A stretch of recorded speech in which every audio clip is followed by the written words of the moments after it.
देखो अंकल, चावल और चिकन लेग पीस। हम हमारा क्वार्टर किलो से डोगी रहता है, इसके लिए बिरयानी, चावल बिरयानी हो गया, उनके चिकन लिए बिरयानी। ये डाल, उनके लिए बिरयानी हो गया। ये धनिया डाल दूं। अंकल आप ना, मैं इस पाल को अरे बड़ा टेस्टी होगा। एक वन टाइम डिस्पोजल लिया, खाएगा। जम कर जमकर ये बुढ़ा हो गया। जमकर और पीला वालों को दो। एक काम करो,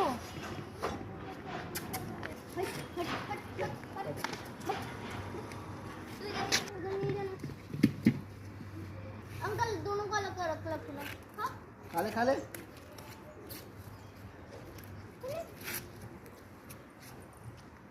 खा रहा है, देखो कैसे खा रहे हैं दोनों।